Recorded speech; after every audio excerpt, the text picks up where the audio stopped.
Things are not looking good for Supergirl because the official box office numbers for Supergirl are starting to come in, and it's looking like Supergirl is going to be one of the biggest flops ever for DC Studios, which of course has people panicking. And of course, people are wondering if this universe is going to get rebooted again and stuff like that. So let's break down the actual box office numbers, why I think it happened, and if DC Studios is in trouble going forward. So on Supergirl's opening day on Friday, the official box office numbers say that Supergirl made $18 million domestically here in the United States, which for some comparison, yeah, Morbius made $17 million, and Supergirl's box office on its opening day is actually lower than Joker 2, The Marvels, and The Flash, three of the biggest superhero movie flops of the decade so far. The movie also got the box office kiss of death because it got a B- cinema score. If you don't know what cinema score is, it's pretty much just a survey of like the general moviegoer when they walk out of the theater on opening day. Were they happy with the film? Did it meet their expectations? And some even garbage films get like an A cinema score, so getting a B- is really bad. That means the general word of mouth around this film is not going to be good. And yes, as you can see, domestically here in the United States, which is where this movie is going to make most of its money, it only is on pace to make $40 million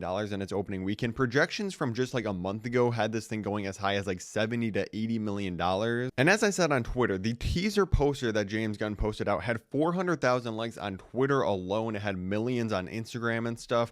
The hype for this movie was there, and I think the first and second trailer were just so incredibly dull for this movie that it kind of killed all the hype. And then we found out by watching the movie ourselves, oh yeah, the trailers looked dull because there really wasn't anything exciting to show in them in the actual movie itself. And I don't think this is like a horrible Morbius level movie or anything, but it's just way too mediocre. And I know a lot of people are saying like, oh, the MCU started off with Iron Man, then followed up with the Incredible Hulk. Well, yeah, that was back in 2008 and 2009. Now we've had 20 years of superhero saturation. A film being just fine and mediocre might as well be the same thing as being a disaster nowadays, because there's so much content out there. People have unlimited streaming platforms and YouTube, Netflix, Disney Plus, all this stuff. If a movie doesn't look amazing and isn't getting insane word of mouth reviews, something like Obsession or Project Hail Mary that both became huge box office successes this year, the movie's basically dead at the box office now. But there's still a lot of reasons I'm not worried about the future of the DCU at all, even though this movie's becoming a massive flop. First of all, me and a lot of people walked out of this movie still being excited to see Supergirl again. Even though this movie was mediocre, we can all agree that Millie Alcock was great in this role. Seeing her and Superman interact very briefly in the trailers for this and in the movie itself has me super excited to see her in Superman Man of Tomorrow, which we know she's already confirmed for. But the second reason I'm not worried is because, like I said, there was a ton of hype about this film. It was just simply the fact that the marketing and trailers were lackluster,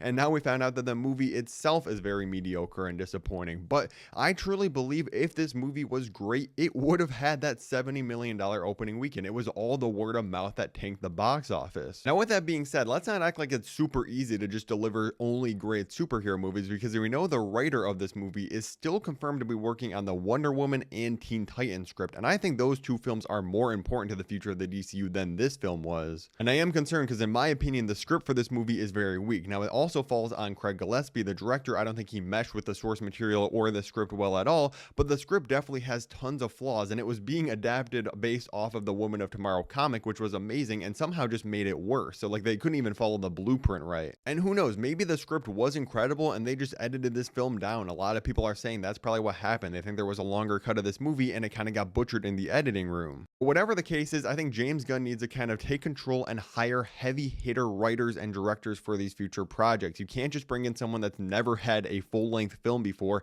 and put them in charge of the second film in your DC universe. Now, if you're a fan of the channel, I'd really appreciate you becoming a member. I'm doing exclusive member-only spoiler versions of my movie reviews every single week. Pro tip, don't buy it on your iPhone. If you go on a browser or computer, it should be $2 cheaper. Apple just likes to steal money from people. Or if you want to watch my spoiler-free movie review, click the video above my head right now, and thank you for watching.